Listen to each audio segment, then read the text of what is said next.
Welcome in to the KSR Football Podcast presented to you by Justice Dental. Full house tonight as we celebrate a third straight Kentucky football win over Florida and take a peek ahead at a matchup against the top-ranked Georgia Bulldogs coming up this Saturday. Man, I don't know about you guys. Oh wait, the other exciting part that I keep forgetting: JJ Weaver's going to be on the show later too. So we got a lot of stuff happening. We got a road trip to Athens later this week. I'm fired up, Drew. Like there's just so much happening. I feel like the last week it's just been like, pew, pew, pew, pew, pew, pew. And then just in the meantime, like Ray Davis just scored another 50-yard touchdown against Florida. There's a lot going on, but nothing more important than two undefeated teams in Athens, and I am so jealous of you, Adam Luckett, Steven behind the camera, that you get to go down to that atmosphere. It's gonna be a hell of a time, and I hope you all bring home a W. I'm very excited, even though I'll be stuck here in Lexington. I think it'll be a good place to celebrate, right? Because we're gonna be celebrating. Oh, yeah. Yeah. Oh, yeah. A lot of celebrating. Before we just relish in the Florida win a little bit more, want to drink it up, really want to enjoy it. You can't really enjoy it without a smile on your face. I know you all were smiling ear to ear, thanks to Justice Dental and Kentucky just beating the crap out of Florida. Justice Dental today, it served as a reminder that I need to call my dentist, and you should call Justice Dental today. Like you should have already done that. 859-543-0700 is their phone number. They've got two convenient locations in Lexington, one in Blazer, one in Wellington. Veneers, implants, cavity fillings, cleanings, x-rays. They're your one-stop shop for all your dental needs. Justice Dental will hook you up so that make sure you're smiling from ear to ear when the Cats are whooping up on the number one team in the nation this Saturday. Before we talk more about Kentucky versus Georgia, though, Freddie, what's your favorite part about watching Kentucky beat Florida? Because I got so many, it's so hard for me to just like exhale and just drink it all up. What do you like most about watching the Cats just kick Florida's ass? Because that's what they did Saturday. They kicked Florida's ass. Well, you have to credit Florida. They had a really good punter, so that's one thing they did well. I guess for me, it's just seeing the line of scrimmage, man. I mean, Kentucky was the overwhelmingly better team up front on both sides of the football. And that was fun for me to watch because for years, you know, and I take pride and I take enjoyment from it because my team started that ugly streak, right? So I felt responsibility in that. And to see where it's come today, the line of scrimmage is where the SEC games are won and lost, and see Kentucky being that much better than Florida on both sides. That was my big pleasurable takeaway from the game. How many times has Kentucky ran for 300 plus in the series now, Luckett, in the last 4 or 5 years? I mean, it's kind of become a habit. That's just twice, 2018 and then this year. And then 2019, 2020, and last year they ran the ball well. I mean, even last year's team, they couldn't run the ball worth a lick without Chris Rodriguez, except for the second half against Florida. So it's kind of a get-right spot for them. But I'm with Freddie. I think just it was a point of attack domination. I joked on Rap Reaction, like Jeff Ribby should be renamed Zach Genzers. Like they felt like the Big Blue Wall was back on Saturday. Like they owned that game, and they made Florida play like a little bunch of chicken, you know what's out there. Like Florida wanted nothing to do with them throughout the entire game, and it was fun to see. It was very unexpected, and Ray Davis had a great game that we'll talk about forever. But that 75-yard run might as well have been on air. Like it was blocked up perfect, O-line, tight end, receivers, and he just ran straight down the field untouched. I think one guy got a hand on him. And there was a lot of runs like that were blocked very, very well. And I think you got to tip your hat to that group. They've had to eat a lot of criticism over the last calendar year. Things have not gone well, and they're playing good football to this point. I mean, Jeremy Flax was like a 4-letter word around the Big Blue Nation for a while. Like he took a lot of crap. And then it's just the last 2 weeks has been mowing dudes down. SEC Offensive Lineman of the Week. Just hats off to him. My hat's already off. But on, off, back on, back off. Hats off to Jeremy Flax for taken some pride and really showing us what he could do. That's impressive. I mean, it's like not everybody has that. I would have just curled up in a ball, right? Like how you respond to adversity, it says a lot about your character. I could not have gone through what that kid went through and then gone out and just punched Florida's teeth in for 4 quarters. That was awesome. That was incredible. Yeah, Flax's name was said a lot in the offseason. I think most people expected it to be Cortland Ford on the week 1 depth chart. Yeah, they got a dude from USC to beat him out, and he was like, oh, no, I got this. Yeah, I mean, Flax held his ground through camp. Well, you think, well, maybe as the year goes on, Ford will take it over. They're just giving Flax a chance. Well, the year's gone on, and we're now calling him the SEC Offensive Lineman of the Week, not the second stringer. So it's been huge of him. And the offensive line altogether obviously didn't start well, but since moving Eli Cox over to center, snapping issues have been pretty cleaned up. Jagger's done pretty well at guard. After how poor that line and that big blue wall looked a year ago and being such a big concern coming into this season, so far, I mean, I feel like they've done really well, especially considering you've had to put in a West Virginia transfer in for your most experienced player. The line's been very impressive. Then you cap it off with what they did against Florida on Saturday. Truly unbelievable performance by the offensive line. Oh, man. And Ray Davis, he gave all the credit to them. That was how he opened his post-game presser. Just said, I didn't really do much. Okay, 280 yards, 4 touchdowns. Not a whole lot. But he was in his bag. Liam Cohen was in his bag. Freddie, that's something we've been kind of harping on for a while is they've been slow starters for the first 3 games of the season, but in SEC play, they got back to what they were doing well, both starting fast on defense and on offense. Yeah, I went back and looked at the Vanderbilt game a little bit, and they were close. And, you know, one thing that I came away with that Vandy game is how hard the Vanderbilt plays. I mean, the talent wasn't out of Florida, but they played hard and gave Kentucky a good look. And Kentucky was close. And they just came out. And, you know, I saw a lot of, I don't want to say perfect, I saw some really well-executed combo blocks, saw some traps and pulls and reaches, some things I hadn't seen before. And, you know, especially with Jagger and Eli combo blocking, Flax kicking out, that was money on that side. Then you have to give credit to Dylan Ray on the other side and Cox because, you know, it was both sides of the football. But I saw the combo blocks were really, really good, much better. And then when you got that group of tight ends out there, that's 3 or 4 dudes that can block, and they really got after it and set the edge and were physical. So, you know, that Saturday was always going to be a fist fight in the phone booth. Kentucky won that, was the more physical team, was the more talented team, and really just beat Florida up for 60 minutes. I mean, it was a straight beatdown and fun to watch for me. Yeah, Vandy certainly plays harder than that team I saw on Saturday. That was embarrassing effort from Florida, like flat out embarrassing. They played soft. They wanted nothing to do with fitting the run. And Billy Napier looked like his puppy just died in the press conference, and I don't blame him. That was an embarrassing effort they put in on a lot of those run fits, and that had a lot to do with Kentucky's success. But you got to credit Kentucky; they made Florida quit on Saturday in a lot of ways, specifically offense. When Kentucky was on offense, Florida was on defense. They wanted nothing. That Kentucky came in for a fist fight, and Florida wanted nothing to do with it. Yeah, I totally agree, Adam. I mean, the effort was all Kentucky. The want-to was Kentucky. And it looked like to me that Florida backed down when Kentucky started swinging and landing haymakers.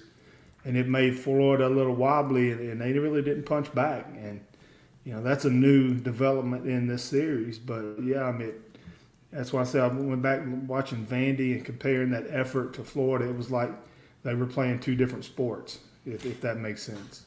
Well, and a lot of it all started with deferring, starting on defense, flying around, and really the Big Blue Nation deserves some credit too because you all set the tone. You listened to your coach. You were a coachable group. You got out there early. You pounded some beers. You got after it. You got to your seats early. That stadium was buzzing. That whole it's very rare that you get that feeling, and buzz is the perfect word for it because it's like it's right there just on the tip of your skin where you're just you're like, oh, man, something big's happening. The energy, the juice, it was there. The team fed off of it. At one point after the game, Deion Walker was like, there was a couple times where we weren't really ready, but the crowd got us ready. They fed off of it. So you all did your part. We're going to pay it forward by giving you $100, up to $100 back on PrizePicks. PrizePicks.com. Download the PrizePicks app. Put in promo code KSR. You're going to get 100% on your first deposit matched, up to $100. Mentioning it right now because Monday Night Football is kicking off in a little bit. You can get in on the action Monday Night Football. Wandale Robinson's a play tonight, only 20.5 yards. Going to go more there. But whether it's Monday Night Football, whether it's Thursday Night Football, whether it's Major League Baseball playoffs kicking off, all you do is you pick a few squares, you go more or less, tie them all together in a bow. It's a fun way to play daily fantasy sports. Get in on the action now. Download the PrizePicks app. Promo code KSR. $100, up to $100 on your first deposit matched back from PrizePicks. A great way to get into the game. Man, fun time right now in the state of Kentucky watching the Cats put it on the Florida Gators. And excuse me, I'm a little choked up. I'm so fired up, Drew. That's Don't cry. Well, I definitely did back in 2018. There's no denying that.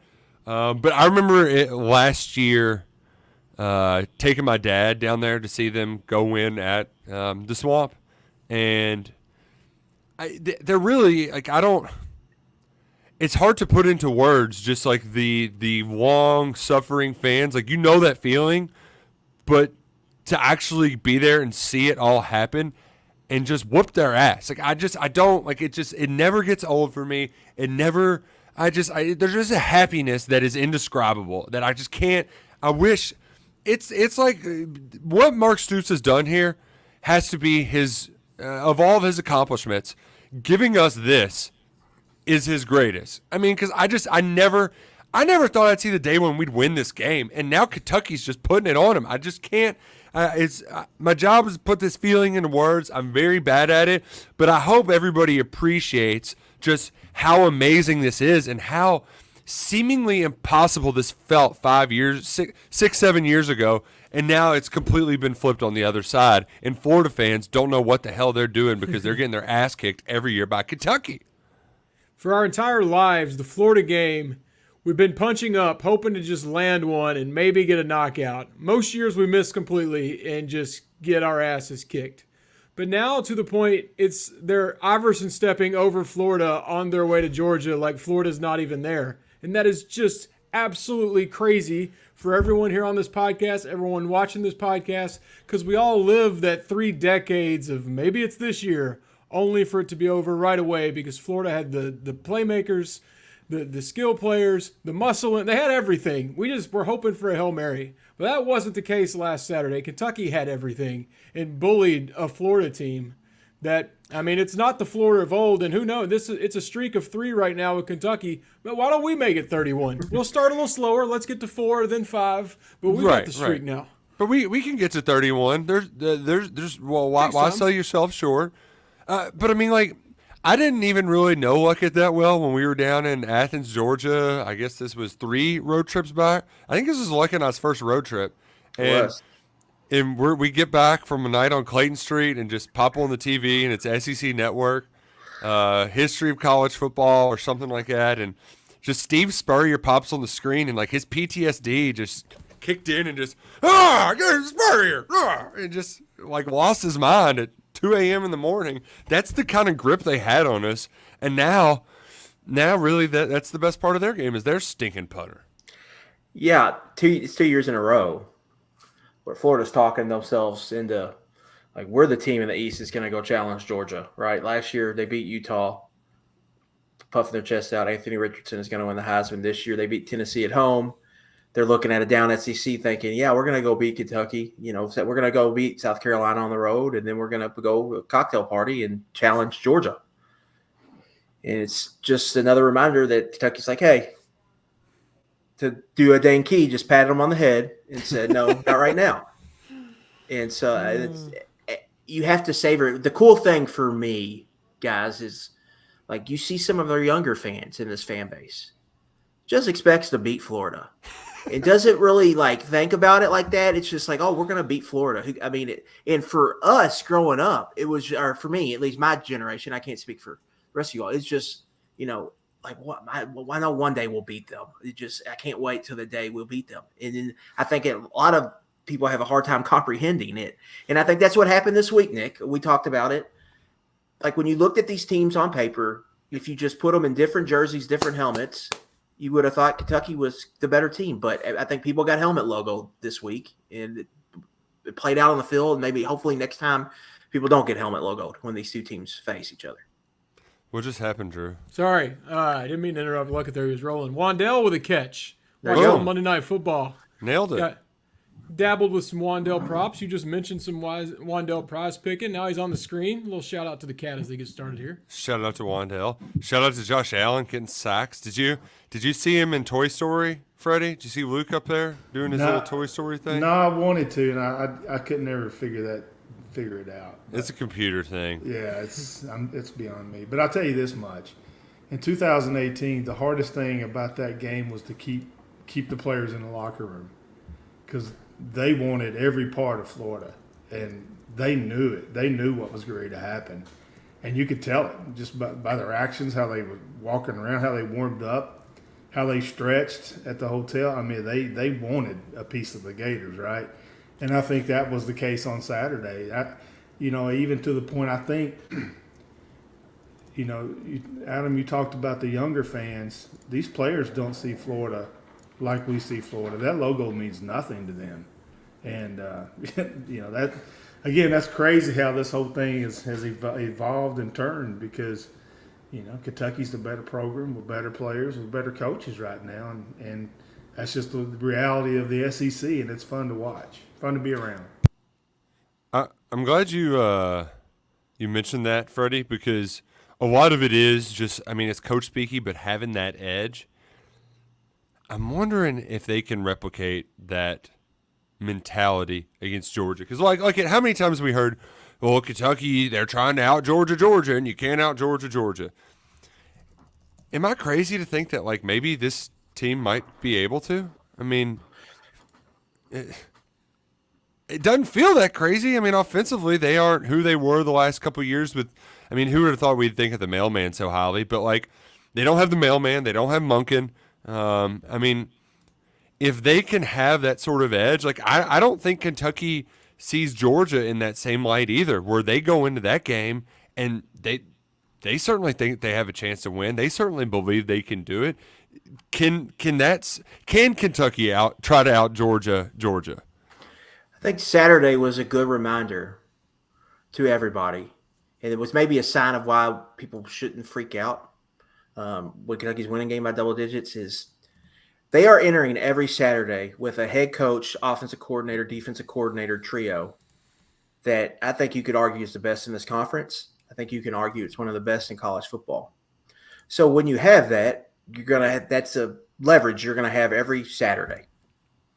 And I think Kentucky's entering this game. I would take their coordinators over Georgia's coordinators. I'm taking Cohen over Bobo, and I'm taking Brad White over Glenn Schumann, even though I think Glenn Schumann's a good, young, rising coach. But that gives them a big advantage, Nick. And you're right. This Georgia team is not the Georgia we've seen. O-line is banged up, specifically the right side. They're having some issues in the run game. Carson Beck, they're asking him to do a lot for a first-time starter. They haven't had Ladd McConkey until this week. So they're trying to ease them into the lineup. They had other transfers at receiver they're trying to bring along. And last week they hit the easy button. I don't want to say the panic button. They said, Brock Bowers, save our ass. Please save us right now. And so if you can find a way to slow him down a little bit, and you're stout up front against the run, you're going to be in this game. And defensively, they've taken a step back. Now not a huge step back. They're still really, really good on defense, but this is not the 2021 defense, and I don't think it's the defense they had last year. And so, to me, the game's all about, can they out Georgia? I always lean no on that, Nick, but I watched that game last year, and it was like a play or two away from that thing being really, really, a tense situation for Georgia in the fourth quarter. If Kentucky just hits on a play or two, I think this year, I think they could possibly do that. You talk about a weaker Georgia offense and a weaker Georgia defense. I definitely think there's a situation where they can get in the fourth quarter with a chance to win that game on Saturday. And if they do, there's going to be a lot of pressure on that home team. Oh, yeah. I think Corey Price checked, Drew, the last time that Georgia's lost a night game. It was by this little team called Kentucky Wildcats. That's right.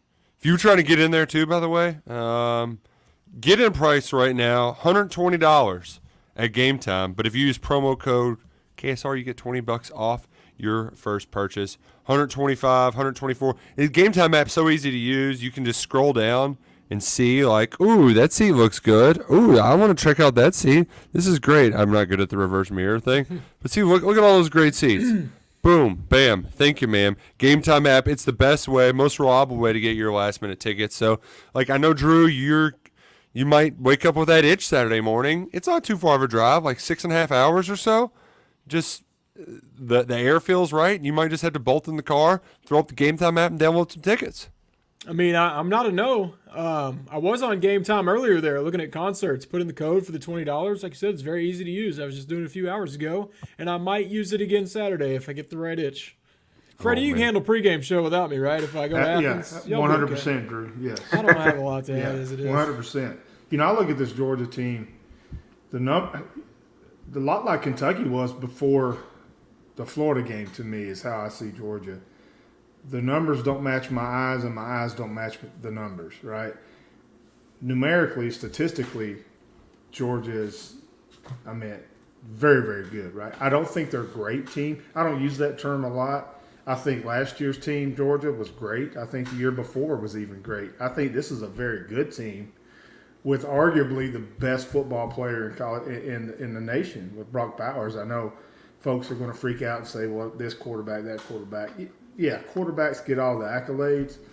But, I look at two players, and Adam, Joe Alt from Notre Dame, left tackle, maybe one of the better. Then Brock Bowers, I think, is the best non-quarterback in the country.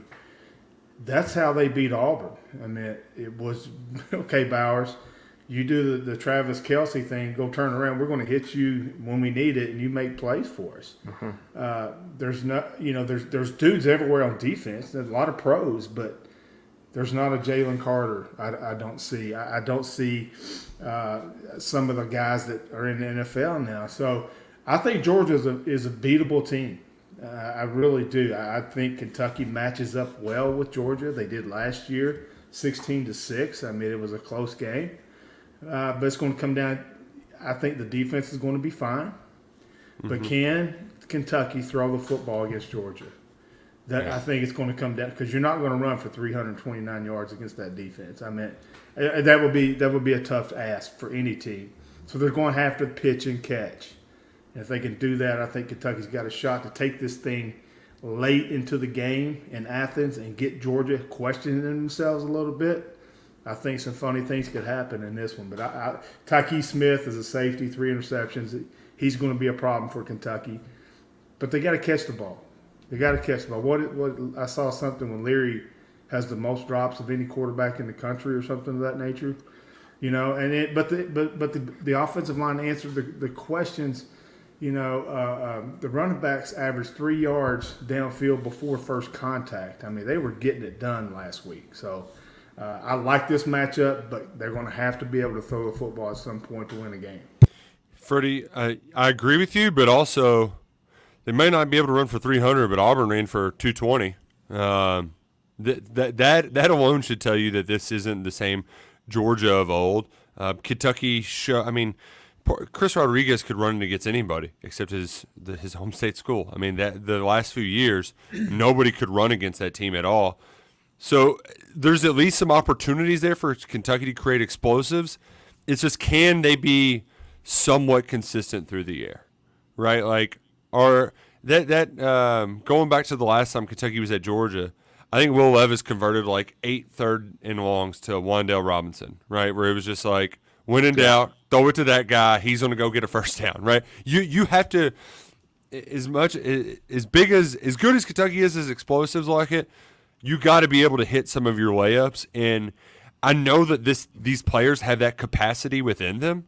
They just haven't done it. I mean, Devin Leary did this at NC State. Dane Key did it last year. Baron Brown did it last year. How healthy is everybody? That remains to be seen. But we know these guys can do it. So just go do it against the 2-time defending national champs and in their home stadium. Yeah, we all want the offense to be more efficient, but like if you're asking Kentucky to go on 12-play drives to score touchdowns in this game, that's going to be really, really hard to do. Like Kentucky is who they are. They're going to have to hit haymakers and score on or big chunk plays or have big chunk plays create scoring opportunities, whether it be off defensively getting a turnover in a short field or, huge run or pass play.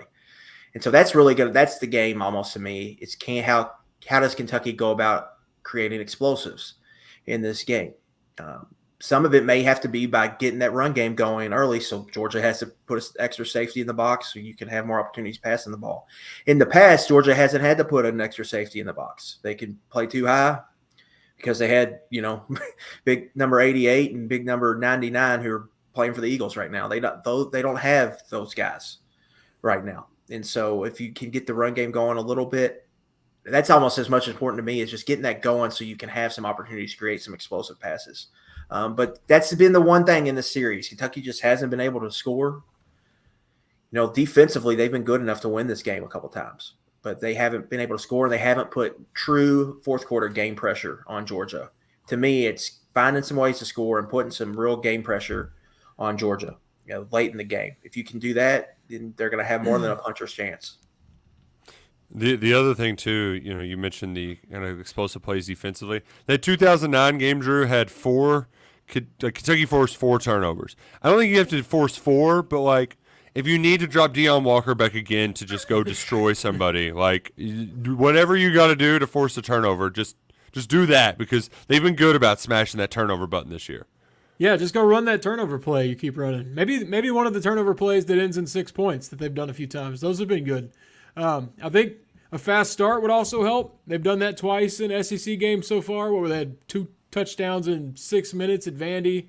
Went up 2 scores on Florida pretty quickly, whereas Georgia's been the exact opposite in their 2 SEC games. South Carolina was up at halftime, then they were down at Auburn. A little different circumstances for Kentucky going to Athens, but they have been answering the bell pretty early in games. This being a night when different circumstances that they haven't seen yet, but still I like Kentucky out of the gate could be also an advantage the way at least these 2 teams have played the last 2 weeks.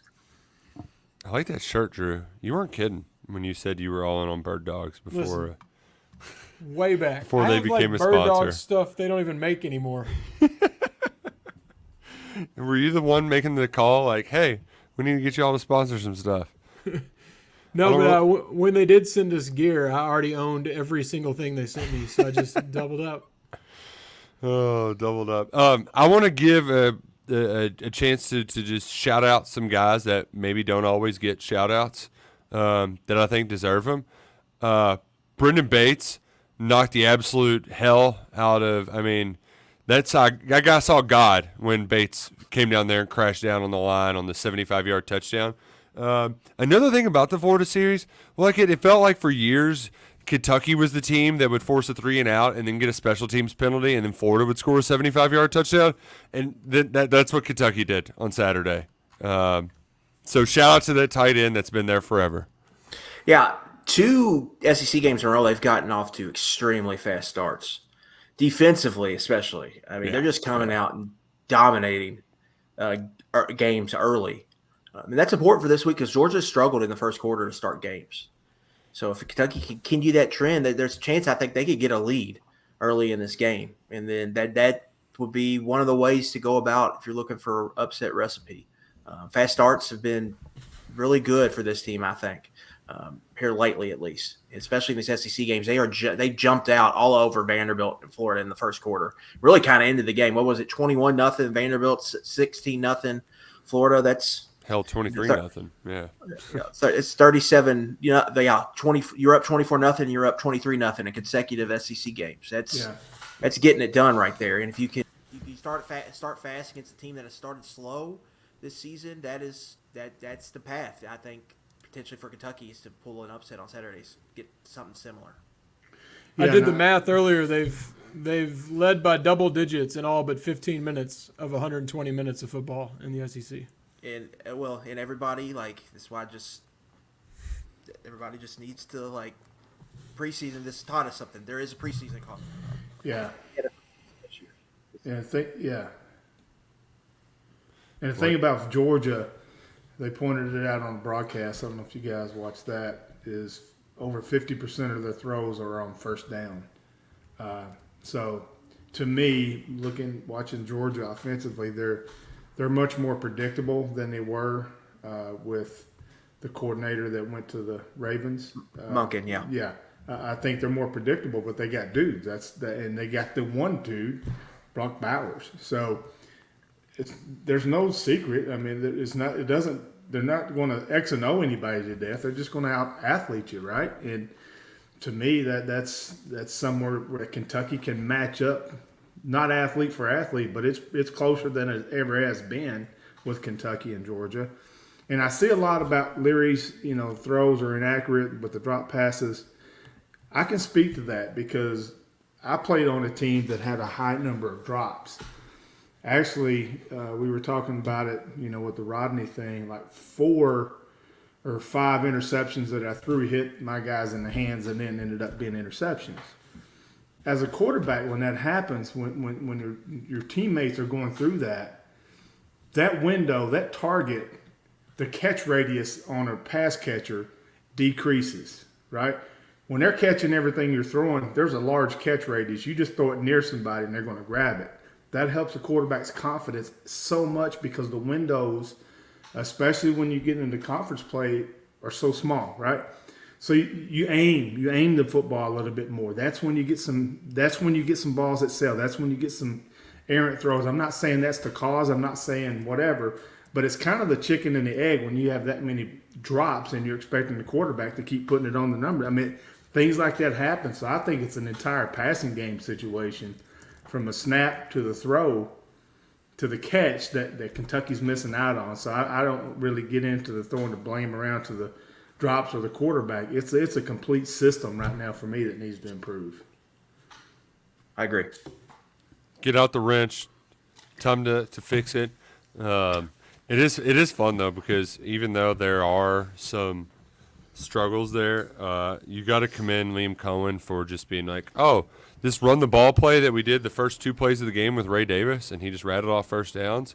How about we just keep doing it and let Ray cook? Because he was cooking with grease, cooking with gas, whatever turn of phrase you want to use. He was doing both. He was shifting, sliding, moving left and right.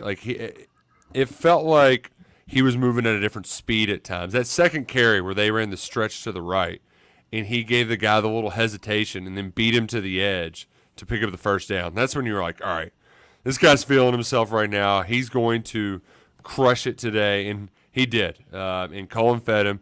Those guys, they're getting praise from all corners of the world of college football. Kirk Herbstreit had Cohen as one of his coaches of the week. Ray Davis was FCC Offensive Player of the Week, or Co-Offensive Player of the Week. Somebody else they let them share their Jackson flowers. Dart, Ole Miss. Yeah. Yeah. Had 4 touchdowns. Ray Davis had 4 touchdowns. Running back, come on. But you're seeing a lot of that. The one thing that is, I don't think they're going to read their headlines too much this week, though. When you've got Georgia, I don't care how good or bad they are. Freddie, you know what I mean. I don't think anybody's getting too full of themselves this week because that Georgia tape will humble you in a heartbeat. Yeah, that'll humble you real quick. And I will say this about Georgia, and I agree with Mark when he says this. Talented, yes, at every position, but that is a well-coached team too. And Georgia, we talked about the big difference between effort and want to with Vanderbilt to Florida. Georgia is that, and how they've won a couple national championships. Talent, yes, but they play hard, man, and they are extremely well-coached and disciplined at every position on the field. They're not going to set soft edges on Saturday like we saw Florida right. do. Yeah, no, not Michael Williams. Are you all going to set the edge Friday night? I mean, is Big Blue Nation gonna make some noise down there? I know you are going, but how we thinking it's going to be a good turnout? That poor puller, when he hits me, is going to be in for a world of hurt on Clayton Street. I'll tell you that right now. Late game, you'll get to sleep it off Saturday morning watching game day in the hotel. You can give her hell Friday night. We may have even had this conversation before, Drew, about how the time works out. This time. Yeah. That's ain't no hobby, you might say. Something like that. Yeah. It's a big write the morning post on Friday sort of day. What was that bar? All good, all sport, all good. Yeah, we all saw good. Clay Travis there last time, I believe, Nick. He was That's people like walking around. Adults go here, not like just drunk college kids. So if you're an adult that doesn't, they've got a hippie part of town too, which I find fascinating. That Athens, small as a place it is, it has like a hippie section. They got like that brewery at the end. So there's like a hipster spot, there's like old people spots, and then there's like your shoes getting stuck to the floor because the $2 hooch is spilling all over the place. So Athens is it's a hell of a place. It really is. I can't talk about Athens without the time I went for a basketball game probably 6 years ago. And I'd never been. I was so excited, and I asked the bartender, I was like, where should I go? I mean, it's a Tuesday night. I don't have high expectations. But, like, what are the spots I need to see? And he was like, at your age, I don't know, man. And that destroyed me. Just absolutely destroyed me. It was like 9 p.m.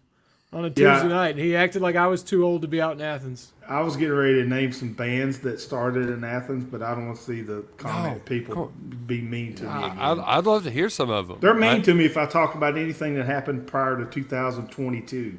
So I'm not doing it. But there were some great bands back in the day. B-52s, REM. I don't know if y'all have heard of them. REM's the Athens band? Yeah. I didn't know that. I know Zach Not Brown. that young, Freddie. Yeah, Zach Brown's an Athens guy too. He got his start there. Corey Smith is the Athens guy. Oh. Not a big mainstream person, but He was mainstream back in the mid 2000s though. He's still doing the college bar tour. Which shout out to him for just keeping that thing rolling, man. Still wishing he was 21. Oh man, we're going to be wishing that we're chowing down on some Eckrich smoked sausage at the tailgate this Saturday. Great to throw on the grill. I'm a big fan of their brats and their smoked sausage. I call it hobo stew, Freddie. You chop up potatoes, cabbage, carrots, a little bit of Eckrich smoked sausage. You put it in a Dutch oven, let that thing sit for a while. It's delicious. It's great. And Eckrich, they're great because they're helping out teachers. They are partnering with the $1 million challenge for teachers. It's with the Extra Yard for Teachers campaign and our friends at Kroger in College Football Playoff. All you got to do is nominate your local teacher by October 26th at Eckrich.com. Go to their promotions tab. You'll find it there. And one lucky teacher is going to have a chance to throw the ball through the hoop for $1 million to their community at the Kentucky-Alabama game. Even if you don't win it, they're gonna throw some cash to your school's way. So sign up your favorite teacher today. I'm gonna sign my wife up after this. The Eckrich Extra Yard for Teachers $1 million challenge. Sign them up. Come out that Alabama game. I can't imagine how embarrassed my wife would be if she had to be the one to do this. Because she couldn't say no, but it's not like she wouldn't. It's one of those, I think she'd be fine once the lights went on, but if I came on here and talked about her being in front of everybody, she would start blushing from downstairs. She could just feel it in the back of her head, like, don't you dare do that. Lucky, you got to sign your wife up, too. Congratulations to Adam Luckett, by the way. Thank you. Yeah, number Thank you very 2. much. Great news, buddy. Incoming. Have a following the Roush's league going boy. But I think we're doing a little 2 under 2. Yeah, you got them a little bit closer than we did. Got the man-to-man defense going on over here. You know what? Are you all really going for 11 personnel? we got a 4-man front right now. Yeah. We're gonna. More than a podcast. I hope they're not Deion Walker sized, because that's going to be expensive. I know Kroger's got great prices, but man, that'd be tough. That'd be tough feeding all of them. But congrats, Luckett. I know it's fun time to move and then have a kid. Yeah, just great timing over here. Season. Timing is everything in life, and we got perfect timing. Oh, man. Yeah, Shaka's right. Deion just obliterated that guy covered. And the Keaton Wade doesn't get enough credit, too, because he got that thing started. Turned turns out that guy pretty good. 4-star prospect for a reason. Him and Alex Safari. As much as we might want to be like, oh, man, the sophomores. No, the sophomores are still playing pretty well. Alex Safari, Keaton Wade, Deion Walker. There's some headbusters. That class is special. That was a special recruiting class. And Harrison's a redshirt sophomore, and he led the team in tackles. He had 10 tackles at the quarterback position. Crazy. Harrison, love it. Also playing some good football as a sophomore, right? Is he a sophomore? Is he a junior? Yeah, the redshirt sophomore. Same recruiting class as Harrison. With Harrison. I get my COVID classes mixed up. Man, one person who is a little bit over, though, our pal JJ Weaver. We're going to end the show today chatting with JJ. So JJ, he was in the Morgan & Morgan shoot, and JJ, the tongue twisters. Like, JJ's one of those, like, he just is not, like, he doesn't use any flowery language. He's, like, straight to the point. So, like, when they asked him after the Florida game, like, yeah, so what's it like to finally beat a good team? He's like, they're a good team. Actually, no, they're not a good team. Like, we knew pretty quick that we got them. And Miami fans, Florida State fans, they really ate it up. JJ, I don't know what it is, Freddie, but, like, when he plays Florida, man, he just turns it on. Yeah, he does. I mean, Adams called that last week. This was his type of game. And I felt like that, too, against Florida, setting the edge and playing against the run. And I expected De'Aaron Jackson to play well. He did. And, yeah, that Kentucky defense, I mean, I had so many people that I respect in the game of football talking about how disciplined that Kentucky defense is. When you're supposed to set the edge, they were setting the edge. When you're supposed to have cloud cover, run support, it was immediate with the safety coming off the hash. I mean, it was a defensive gem by Brad White, but we're come to expect that. So, going to need that Saturday. I will have to say this before I get off here, Nick. Okay. I apologize to McLean County people because that's the Kroger KSR game of the week on Thursday night down near Drew's. Thursday. Yeah, it's a rare Thursday. 2-5-2 teams playing Webster County. Winner get home field advantage. I was so excited about writing the announcement post that I misspelled McLean County. So that's on me. I apologize. Tyler caught it. Her and Drew are catching way too many errors for me as far as editing, and I appreciate that. But it was on me. We got it corrected. I'm very sorry about that because I meant no disrespect. Well, Freddie, let me tell you how you fix anything with McLean County. Yeah. You go to the Dairy Freeze. That's what I've heard. It's in Island, Kentucky. Okay. That's not. You've probably never heard of Island, Kentucky. Is it an actual island? It is not. It's like population 8 people, but it's one of the old school burger places. Get you a little ice cream. You got to go there while you're in McLean County. What? And also drive the speed limit because I got a ticket in McLean County. Okay. And it was expensive, so I don't recommend that. What do I order when I get to the Tasty Freeze? Dairy Freeze. Dairy Freeze. What do I order? Definitely a burger. It's one of those flat, cook it its own grease burger. Oh, good. Yes. Yeah, one of those. Oh, real Yes. thin. Got some little old Sacramento battlefields, all kinds of things to do in McLean. I'm excited. I've never been to that part of Kentucky. That's one of the few counties I've never been to. So I'm excited about getting. They told me they're going to feed me well. They had, I wrote it, cotton candy salmon. Have you ever heard of that? Oh, no. That sounds tasty, though. Yeah, they said don't eat before I get there because they're going to feed me really good. And there's cowbells. I said I'm the only KSR person that would appreciate the cowbells because they said it's a lot like Starkville. So I'm excited to get down there and be around those people from McLean County. They seem really nice. You know how we chose that game, Adam? How's that? They asked every week for about 725 weeks in a row if we would come to McLean County. That's great. And I couldn't say, I mean, I saw a Thursday game, a rivalry. We'd never been there. Let's go with Kroger, and we're heading that way. So I apologize again. I take a lot of pride in not doing things like that because I feel that's disrespectful. So please accept my apology. I'm sorry for driving 20 over on your roads in McLean County. You just know that they're so fresh and so McLean clean that you got it mixed up. It happens. Yeah, that kills me. So, but while we're thinking of AT aliens, You mentioned some music performers coming from Athens. Yeah. What is the best music to come from the state of Georgia? I know we're proud of our bluegrass, but like,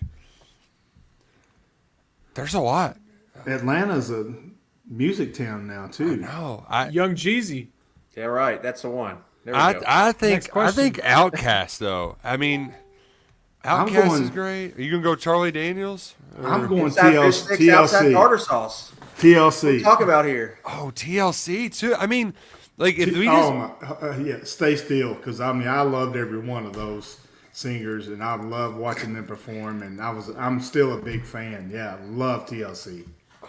Pocket Imagine full of the celery. collaboration. Imagine what she's telling me. I even tried to do that dance, on the video Creep. When I creep, I try to do that, and I just can never get that one little slide down. But every time it comes on, I jump in front of the TV and I kind of get a slide, and it's just I can't hit it. But Drew taught me how to download music on my Apple thing that I pay $11 a month on to get free music. I'm sure that's outdated, but TLC dominates my drive time music selection. We can't forget Lil Jon and both East Side Boys. Don't want to forget them. Oh no, With a not Z. especially the East Side Boys, because we know they contributed so much to their success.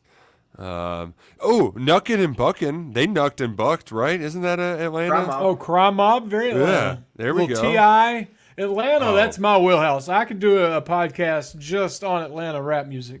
Oh man, the ATL came out like that was my first purchase. Like, was it when you were 17 you could get explicit CDs? Was that the age? I think that was right. With the parental advisory sticker on it. The TI, to specifically date myself, I was the but it was Bankhead? you could have There you go. whatever you like. Like that was the CD that I bought when I was like, it came out the day I turned 17. I was like, I got to do it. It's like buying a pack of cigarettes when you turn 18, It's just like, I mean, I don't even want to smoke them, but I've got to get it. I got that TI CD, and it was in my little 5-disc changer that you had to pop in the trunk, right? Like that was how you change CDs. It was out of your trunk.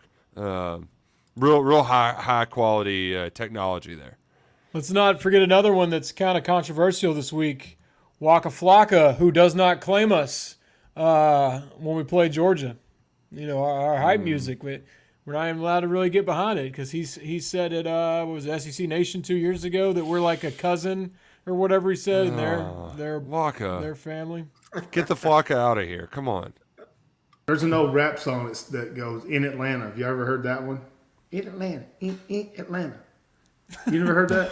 It says that like 25 times. I Is love that it. Young Jock? I think that's Young Jock. Alfred I Ross. think I've heard that. Alfred Ross sang that like all day, every day when we played Georgia because he was from Pitts, Georgia, and I don't know. Certain songs liked get the, stuck in my mind. Jermaine Dupri. That feels like one every time you pull up. You just, but they play and they ride on things like every day. Oh yeah. Oh man. Well, I guess I know what we're still listening don't to know on the way down. It's not Atlanta. I still don't know if we're allowed to go to St. Louis without permission from the Lunatics because of that song. Like, I usually drive around it because I haven't got permission yet. That song convinced me. Oh man, this has been a fun little detour towards Good the trap end of our music show. talk. Oh man, great trap music talk. We didn't even mention the fun Georgia hillbilly music that's out there, but there's plenty of it. There's plenty of good stuff. But we're gonna wrap this show today with plenty of good stuff from JJ Weaver. He's one of the Big Blue Nation's best. You're one of the best. We're gonna have more coming to the KSR YouTube channel later this week, but don't go anywhere. Here's JJ Weaver. Did you know Morgan & Morgan is America's largest injury law firm? Morgan & Morgan even covers you if you get hurt in Sandwich, Illinois, or why not North Carolina? It's easy. Just dial #law or go to forthepeople.com to get started. Nick Roush with JJ Weaver, who is just starring in front of the cameras for Morgan & Morgan & Morgan & Morgan & Morgan. Is your tongue tied completely from all that? Man, I had so much stuttering, trying to get the words out fluidly, but I had great fun. It's Great. harder than it looks being in a commercial. Yeah, it is. I know, I really. couldn't do it. These lights, they're very bright, but you're good underneath the bright lights on Kroger Field. The one thing I want to mention before we talk football is like the nil stuff. We think about these ads, but you use nil for much more than just like cashing a check, right? Yes, sir.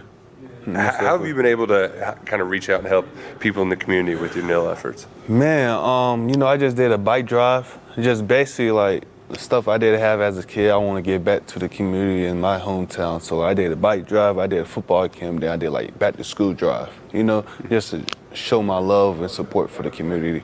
Well, and it's cool because I was driving by that day. It's like not far from my house, and I see we have South Louisville Community Ministries. There's like a lot of places that do stuff like this, and to see you're the guy doing it. It's not some nonprofit. That's awesome. That's incredible. I appreciate it, and I know those kids too. I mean, they were smiling ear to ear. Most definitely. And that's what it's all about, right? Yeah, most definitely. I like watching when you get down in the stands and you rush the passer. All right. Do we have a favorite move? Do you have a go-to? I know we don't want to spill the beans, but do you got a favorite?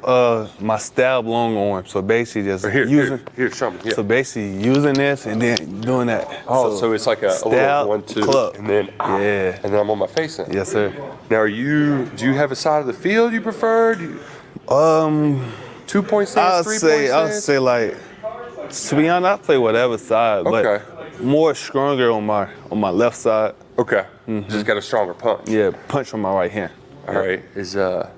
When you're on him next to Dion, are you like, hey, guys, go get him. Let me get a one-on-one, please? It's gonna be hard because me and him, the great players, and get a slide every time. That's what's been happening lately. That's why I haven't been getting no sacks. So Dion haven't been getting no sacks because the whole line slide to us. They probably forget about the other two. Just slide to me and Dion. This is like 5-on-2. Man, literally 5-on-2. When you're sitting there with Brad White in a meeting room, he's a smart guy. What's it like just trying to, when the light bulbs go off?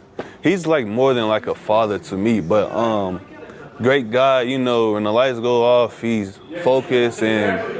She's always been focused and like a father figure to everybody on campus or even in the staff, But he's ready, he's excited, and he loved the game of football. You can see it in his face. He loved talking about football, and that's what I love about him. He really does. It's like when I know we say kid in a candy store a lot, but he does just get that excited. dad look. Yeah, for sure. He's just so excited when you just talk about football to him. So what's game day for JJ Weaver like? Game day for me. Let's say it's a night game. Say it's a night game. So you got to wait a long day. What are you doing to kind of get ready but not get too hyped before the kickoff happens? I got to eat some Texas Roadhouse for every game. Well, TXRH. Texas Roadhouse for every game. Big sirloin or how's it work? No, I like the steak kebabs. Oh, okay. Yeah, with extra rice or broccoli. Oh, that's healthy. Not just like a bunch of rolls. Yeah, not a bunch of rolls. I'll probably get like 2 rolls. Okay. Yeah, but I don't be trying to be too heavy. But Texas Roadhouse, take a good nap, get up, take a good shower, eat Skittles.